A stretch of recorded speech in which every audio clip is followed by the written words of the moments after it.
It is the most anti-intellectual government, but are also the most anti-science government in Indian history. The situation is dire. And again, it is not a case of individual scholars being affected. It's not merely a case of individual universities declining. It's a case of imperiling the economic, technological, national future of our country. In other words, the Modi government's anti-intellectual, anti-science attitude is actually retarding India's progress. It's holding it back. Absolutely. And not just intellectual progress, moral progress, but scientific, technological, economic progress as well. This is pretty close to being the worst thing they could do. And they're doing it willingly with their eyes open.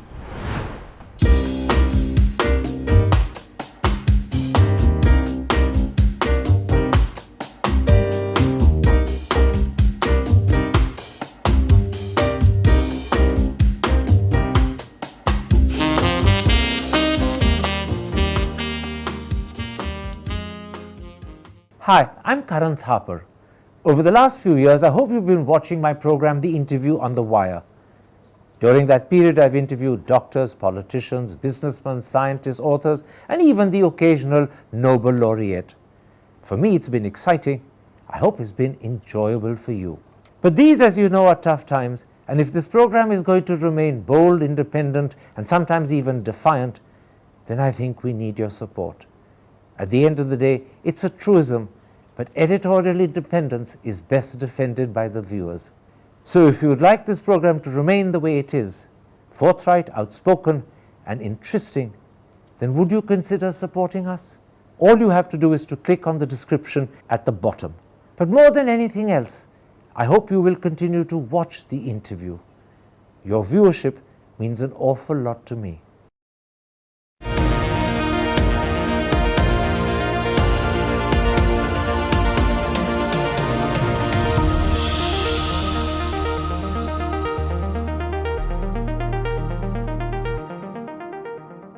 Hello and welcome to a special interview for The Wire.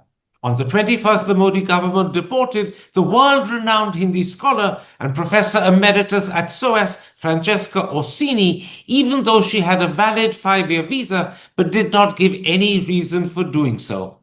24 hours later, unnamed officials told the media Professor Orsini had been deported because in March 2025 she did research while visiting India on a tourist visa.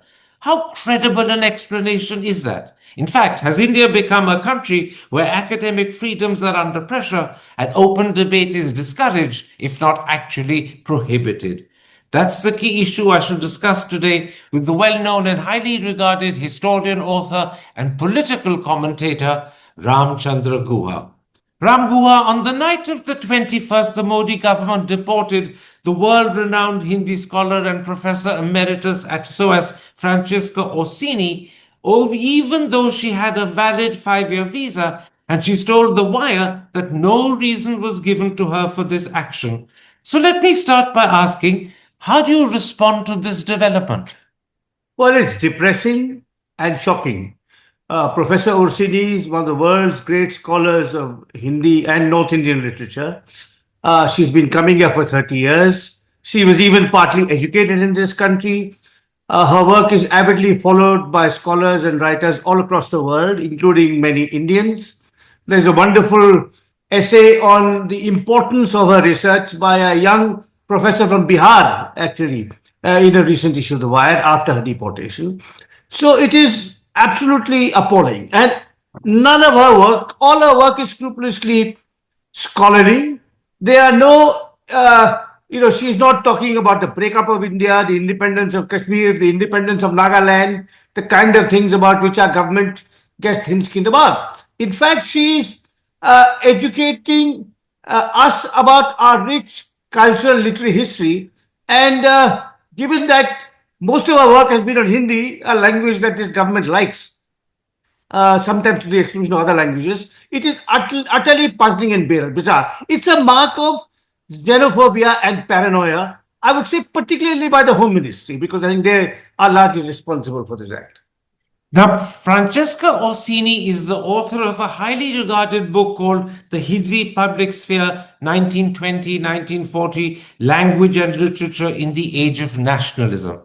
In the tweet that you issued after she had been deported, you called her a great scholar of Indian literature whose work has richly illuminated our understanding of our own cultural heritage. Among scholars of Hindi literature, is she one of the most renowned? Absolutely.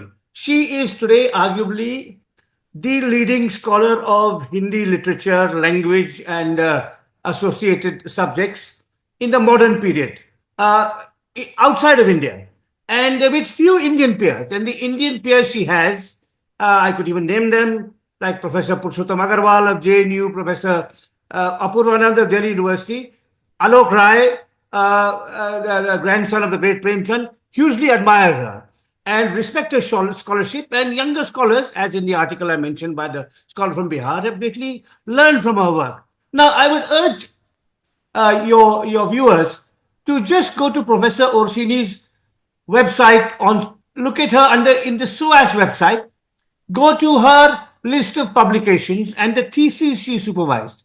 So she's written books and essays on poetry, on kathas, on the links between Hindi and Urdu, on popular culture, on different linguistic registers across different parts of North India.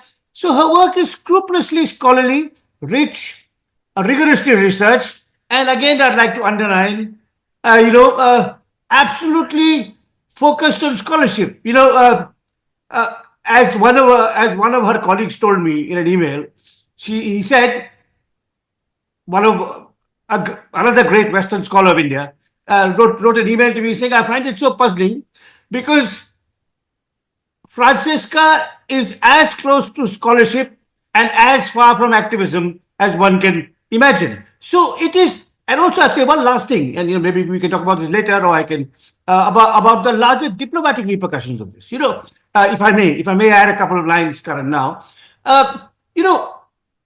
Professor Orsini is Italian by origin. She may still hold an Italian passport. She has spent most of her life in England. She has taught at Cambridge, at SOAS. She's a fellow of the British Academy.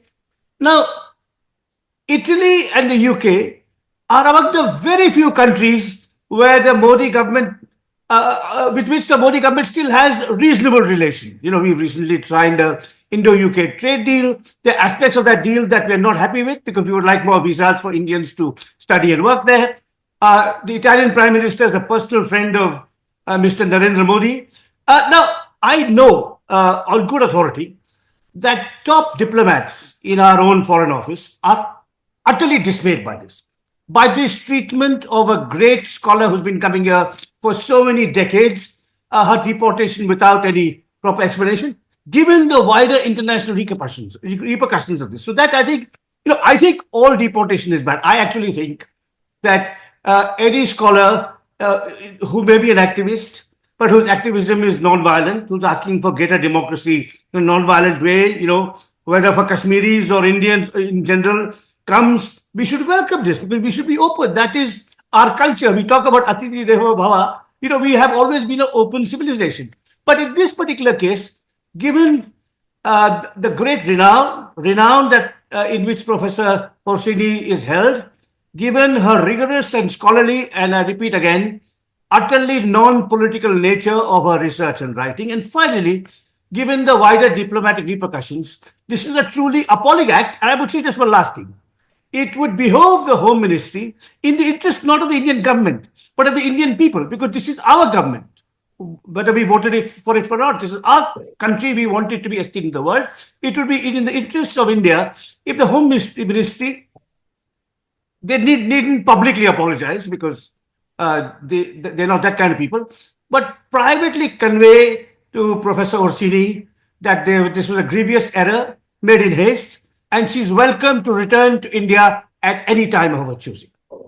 Now, on Tuesday, far from privately conveying to Professor Orsini that a grievous mistake has been made, on Tuesday, unnamed officials of the government told the media that Francesca Orsini was blacklisted in March 2025 because she did research while visiting India on a tourist visa.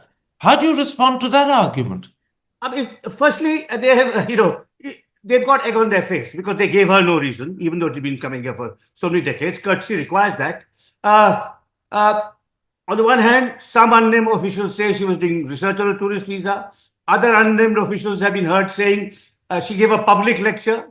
Now, every single invitee to foreign invitee to every single literary festival in India comes on a tourist visa and gives a talk. Now, and it's usually a literary talk. If it is a political combative talk, there may be ways to attend to it. So I think the Home Ministry, because, as I said, of the paranoia and xenophobia that characterizes the people who run the Home Ministry and the broader government, had made a list of foreign scholars who can't come. And maybe every respected foreign scholar is there because we are going through a time in our country where those who rule us are consumed by a dislike of foreigners, and valoration of all that is allegedly ancient and Indian. So they've been giving conflicting reasons.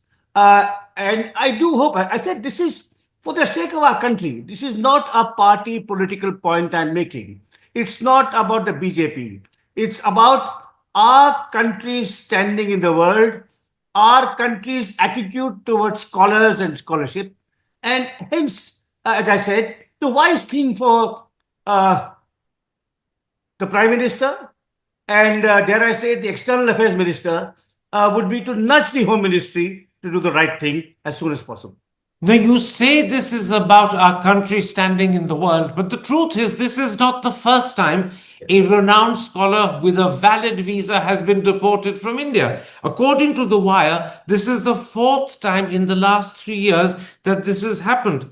It happened in 2022 to the anthropologist Filippo Osella and to the professor of architecture Lindsay Bremner. Last year, it happened to the Kashmiri academic Natasha Kaul. And in a tweet that you issued when Orsini was deported, you said that this is a mark of a government that is insecure, paranoid, and even stupid. Yes. I mean, I think I've explained the paranoia and the xenophobia and the stupidity, in a sense, indirectly already. But you're right. This is not the first example. Apart from the four you list, Karan, there have been several others which have not been made public because the scholars who were denied entry have been hoping to come back, privately and quietly. So they didn't want a fuss made out of this. This became, given Professor Orsini's distinction and stature, and as I said, the fact that she's a great scholar of Hindi literature and who should be welcomed particularly by, us today. This is, made headline news. Every newspaper after The Wire, every newspaper has now followed The Wire and talked about it. Now, of the other three you mentioned, I mean, Professor Orsini's work I've already talked about. I know the work of Professor Filippo Osella quite well. In fact, he and his wife Caroline, who've done outstanding anthropological research on Kerala, their work is cited and appreciated and used in my book, India After Gandhi. They are two outstanding LSE anthropologists of Kerala who work on culture, language, family, gender relations, small artisanal fisher folk. And again, they are real scholars who have a deep and abiding, not only is their work world class like Professor Orsini's, like Professor Orsini, they have a deep and abiding love of our country and of the communities they worked with in particular. So Professor Orsini would love to travel all across the Hindi-speaking belt. Professor Osella would come often to Kerala. Now, again, one more request I could make to your viewers. When Professor Osella, Filippo Osella, was deported with no reason, again, and where actually in that case he even had a valid research visa. He had even come on a valid research visa. He wrote a beautiful letter, which is there online. I think again in The Wire, explaining why he was so mystified, and also speaking of his great love and respect for the people of Kerala, and with two lines where he said, I have been deported, it's been depressing, humiliating, I've had to go back, but I want to say two things, and I'm quoting from memory, but it gives you the quality of the scholar and and the person Professor Orsella is, as indeed Professor Orsini is. He says, firstly, I want to say that though I've been treated very badly, my treatment is nothing compared to the curbs and harassment my Indian academic colleagues face today in their universities. That's the first thing he says.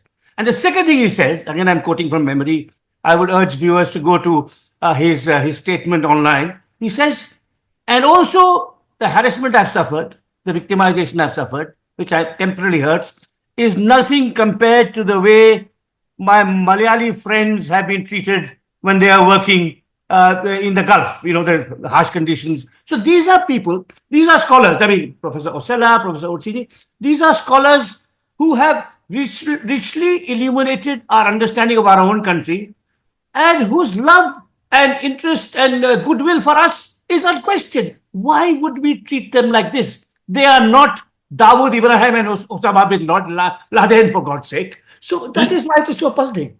Let's at this point, Ram Guha, widen our conversation. The Wire reports that Professor Orsini's deportation happened days after, literally just days after, a new global report had noted that India had become a key example of a country where academic freedom is shrinking and where universities and political groups are limiting free expression on campuses. How worrying is the broader situation? So it is deeply worrying because it is happening across India. It used to be political interference and suppression of free thought used to occur more prominently in public universities such as JNU and Delhi University that focused on the humanities. Now it has reached the IITs and the IIMs. It's also very, very pervasive when it comes to private universities. These several attempts, to muzzle free thought in universities near Delhi are well known. And so it is, this is a very, very, and that's what Professor Orsini said, because he knew that never before have Indian teachers, professors, and researchers been under so much pressure to conform to the ideology of the ruling regime. And never before have the punitive methods been used by the government to silence, dismiss, persecute critics been so intense. So it is part of a wider problem, without question, and we should not see this as a one-off case. Not just Professor Orsini, but many other outstanding foreign scholars of India, not just foreign scholars of India, but scholars within India. So it is part of a wider and very disturbing pattern. Now, in an article that you wrote for the Calcutta paper, The Telegraph, 3 years ago, you pointed out that the faculty and students of the Department of Sociology in Delhi University had identified 6 different categories of denial of freedom of expression on campuses. This list of 6 includes withdrawing books from university syllabuses, cancelling seminars, bringing criminal charges against faculty and students for statements that are considered anti-national or defamatory, physical attacks on scholars, not allowing professors to take up jobs, and that happened in your particular case in Ahmedabad, and stopping foreign scholars from entering India. This is a long and worrying list, isn't it? And it's, each of these different kinds of harassment, intimidation, persecution are documented with several or more examples in each case by the scholars I referred to, and the report is up on the website Indian Academic Freedom, Indian Academic Freedom Network. And it is a wide list. As I said, it's across different kinds of universities and colleges. It takes different forms. And I'd say one thing, it is deeply disturbing in any case. And hence that report, and hence my essay in the Telegraph a couple of years ago. But if you look at the context today, again, if you look at the point, you can look at this issue, like Professor Orsini's issue. You can look at the wider issue of academic freedom in 2 ways. Is it intellectually or morally wrong? And B, is it politically and strategically unwise? So let me come to the latter, because some people may think that we should become an authoritarian state, and that's fine. So let's leave the moral and moral part. Is it politically and strategically wise? Not at all. Given what Donald Trump is doing to the American university, he's essentially destroyed the American university system. You will find that if we in India had a more hospitable intellectual and academic culture across our private and public universities, across the humanities, sciences, engineering, medicine, and law, you will find that many young and maybe even not so young Indian scholars of ability, intelligence would want to come back and work here because of what is happening in America. And you may also find that it is not just non-resident Indian scholars who may want to come back. There may be scholars from other Asian and African countries whose natural destination would be the United States, who, if we restored and revived our universities and guaranteed intellectual and scientific freedom, we may attract them too. So leave the moral and political question. Is it prudent economically and strategically? Not at all. It's completely against our national interest, whichever government is in power. I underline, whichever government is in power. Now, a moment ago, you referred to the IITs. And in that article that you wrote for the Telegraph in 2022, you pointed out that no fewer than 8 IITs were without directors because the chosen candidates had to be vetted by Nagpur, which is a synonym for the RSS. Clearly, as far back as 2022, RSS influence was insidiously imposing itself. Has it got worse today, 3 years later? Without question. Without question, it's got worse. And I don't, there are many examples one could give, and I don't want to cite my personal examples, those are irrelevant. But what has happened is that knowing that to remain in office, they have to kowtow to the regime, IIT directors have become proactively sycophantic. IIT Bombay, one of our best IITs, has started a kind of a research on Gaumutra. IIT Madras, again, one of our best IITs, has started, had as a convocation speaker who did not speak about science, technology, education, research, but about how we need to really smash and bash Pakistan. Now, that may be a national strategic, objective, but is that what you want to tell your young minds? You wanted them to be curious, not jingoistic. So, and it's getting worse, and politicians, RSS politicians in government, are becoming even more brazen. Now, after the IITs, even more than the IITs, I'd say, our best research institutes are the so-called ICERs, the Indian Institutes of Scientific Educational Research, that was set up when Dr. Manmohan Singh was Prime Minister. In the convocation address at ICER Bhopal, Shivraj Singh Chauhan was the chief guest. He is from Madhya Pradesh. And he said in his convocation address to these brilliant young scientists, something much worse than was heard by IIT students in Madras at their convocation address. He said, Indians have a great scientific tradition. Long before the Wright brothers, we had 2,000 years ago the Pushpak Vimana. Now, all this kind of crazy nonsense, which, by the way, Mr. Chauhan and probably 2/3 of the union ministers totally believe in. This kind of utterly superstitious, reactionary, backward nonsense, which is so damaging to our scientific temper and our intellectual culture, is being said in the convocation address by a minister. And I'm sure the director of ICER was applauding, because the leadership of the institutes has become absolutely pusillanimous. They have succumbed to the lure of staying in office. One last example I'll give, which I wrote about in another Telegraph column.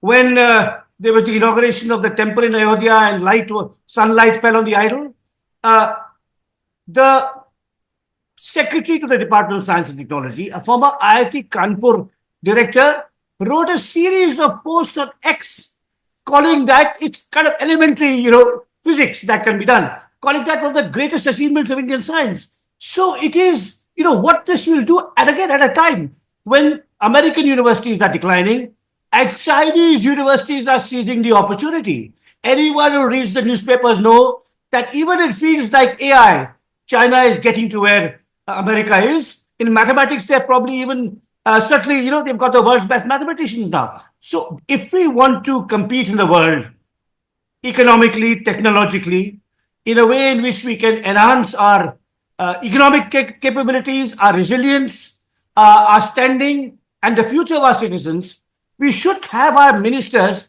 telling the graduates of our best science institutes that the greatest achievement of Indian science was allegedly inventing an aeroplane 2000 years ago. No, where are we going to go, Karan? Let me for the last time quote from that article you wrote for the Telegraph in 2022. In that article, you referred to something you had said 7 years earlier in 2015. You called the Modi government, and I'm quoting, the most anti-intellectual this country has seen. You said, free thought and open debate are discouraged and sometimes even prohibited. Instead, conformity to the ideological and political agenda of the Prime Minister and the ruling party is what is asked for. This is a complete contradiction not just of India's democracy, but more importantly, of its constitutionally guaranteed freedoms and rights. Is this not a matter that can be taken up in court? No, I don't rely on court cases. This has to be a raising of popular consciousness and a raising awareness. I don't, I personally don't think, and given particularly the disappointing record of our higher courts in many important constitutional issues, I'm not sure. But I'll just add one thing to that judgment. I made it in December 2015, a year and a half after Mr. Modi was elected Prime Minister. I completely stand by it, and I would add to it. It is the most anti-intellectual government, but also the most anti-science government in Indian history. When I made that judgment, their attacks on the IITs, on the institutes of science, on research in the sciences, on agricultural research had not started. It is the situation is dire. And again, it is not a case of individual scholars being affected. It's not merely a case of individual universities declining. It's a case of imperiling the economic, technological, national future of our country. In other words, the Modi government's anti-intellectual, anti-science attitude is actually retarding India's progress. It's holding it back. Absolutely. And not just intellectual progress, moral progress, but scientific, technological, economic progress as well. This is pretty close to being the worst thing they could do. And they're doing it willingly with their eyes open. I happen to come from a family of scientists. I have done research with scientists all my life. I'm in close touch with them. So I know of what I speak. I'm telling you what our finest scientists who have sacrificed lucrative positions in the top universities in the world to come and work in their beloved country are telling me, and it's a reflection of their anguish. And of course, they can't go public, but I will. My last question, Ram Guha. There's no doubt, as you yourself have admitted in your Telegraph article, that earlier governments have also attempted to influence academic decisions, to influence faculty positions. But has the situation got considerably, sizably worse under Modi? Yes, but I'll first talk about the sins of the earlier government, unquestioned. So when the left front was in power in West Bengal, all vice chancellors had to get the approval of the CPM office in Alimuddin Street. If you study Tamil Nadu and Kerala, two of our most intellectually advanced states, you will find that in Tamil Nadu, the DMK will promote a certain set of scholars, and the AIDMK another one. In Kerala, it will be Congress versus CPM. If you moved, the BJP, of course, has been doing it in their state governments. If you go to Maharashtra, I know a particularly egregious case where the finest scholar in a particular department was never made professor or head because that person happened to be a Muslim. So these kinds of political, ideological prejudices have played a part, but never such an extreme part, and never to affect our national institutes of scholarship and excellence. For all her faults, Indira Gandhi never allowed, never interfered in any way in how directors of the IITs or the National Chemical Laboratory or the Institute of Science were chosen. So it's become much wider, more insidious, and has embraced every sphere of intellectual and scientific life. So it's become much worse. Ram Guha, thank you very much for the time you've given me. Thank you very much for explaining to the audience not just the injustice of what has been done to Francesca Orsini, but as you put it, pithily, the stupidity of the way the government has behaved. I'm deeply grateful for your time. Take care. Stay safe. Thank you. Thank you, Karan. Hi, I'm Karan Thapar. Over the last few years, I hope you've been watching my program, The Interview on the Wire. During that period, I've interviewed doctors, politicians, businessmen, scientists, authors, and even the occasional Nobel laureate. For me, it's been exciting. I hope it's been enjoyable for you.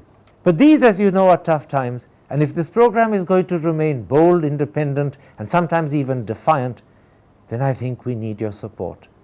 At the end of the day, it's a truism, but editorial independence is best defended by the viewers. So if you would like this program to remain the way it is, forthright, outspoken, and interesting, then would you consider supporting us? All you have to do is to click on the description at the bottom. But more than anything else, I hope you will continue to watch the interview.